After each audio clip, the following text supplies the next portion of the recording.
ગુરુ પૂર્ણિમાના પાવન અવસર પર આપ સૌને ખૂબ ખૂબ સાધુવાદ, ધન્યવાદ અને શુભકામનાઓ પાઠવતા મને અપાર હર્ષનો અનુભવ થાય છે. ભારત હંમેશા પ્રાચીન સમયથી જ ગુરુઓ પ્રત્યે શ્રદ્ધા ધરાવનાર અને ગુરુઓના માધ્યમથી જ્ઞાન મેળવીને પૂરી દુનિયાને જ્ઞાન આપનાર વિશ્વગુરુ તરીકે પ્રસિદ્ધ દેશ છે. એટલે અહીં ગુરુ પૂર્ણિમાનું મહત્ત્વ વિશેષ થવું ખૂબ જરૂરી છે. વેદવ્યાસજી કૃષ્ણ દ્વૈપાયન જેના નામથી આજની પૂર્ણિમાને વ્યાસ પૂર્ણિમા પણ કહેવામાં આવે છે.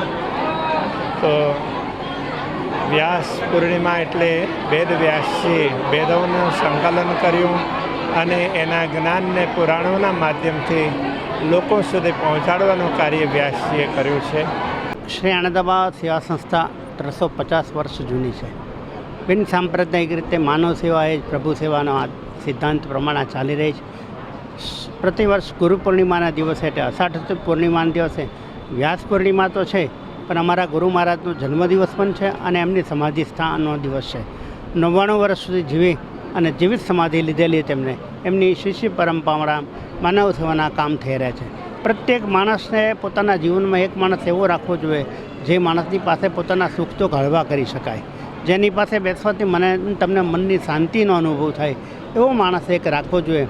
આપણે એને ગુરુ કહીએ, સદગુરુ કહીએ, જે કંઈ કહીએ, ટીચર કહીએ, માર્ગદર્શક કહીએ, પણ માણસને જેટલી ભૂખ માણસની છે એટલી કોઈ ભોગ્ય પદાર્થોની નથી. એટલે દરેક માણસે ગુરુ પૂર્ણિમાના દિવસે મારી તમારી શ્રદ્ધા જ્યાં લાગતી હોય, જ્યાં હેત થતું હોય ત્યાં જવું જોઈએ અને આપણી શ્રદ્ધાને ત્યાં નમન કરવા જોઈએ. આજના ગુરુ પૂર્ણિમાના દિવસે સૌનું શ્રેય અને મંગલ થાય એવી ભગવાનના ચરણોમાં પ્રાર્થના. અને આજે ગુરુ પૂર્ણિમાનો મહાન પર્વ છે. એ પર્વના દિવસે કબીર આશ્રમના અસંખ્ય સેવક સમાજ આજે અહીં બાપુની પૂજા કરવા માટે, એમના ગુરુદેવોની પૂજા કરવા માટે પધારે છે. એમને સાથે અમારી મુલાકાત થાય, અમે એમના દર્શન કરી શકીએ એવી ભાવનાથી આજે સવારે અમે 8થી બપોરે 12:30 વાગ્યા સુધી આ કાર્યક્રમ રાખેલો છે. અત્યાર સુધીમાં અસંખ્ય માણસો અહીં આવીને બાપુના દર્શન કર્યા, કબીર સાહેબના દર્શન કર્યા અને અમે એ બધા ભાવિકોના દર્શન કરીને એમનો લાભ લીધો છે, જેનાથી મને અત્યંત આનંદ થયો છે.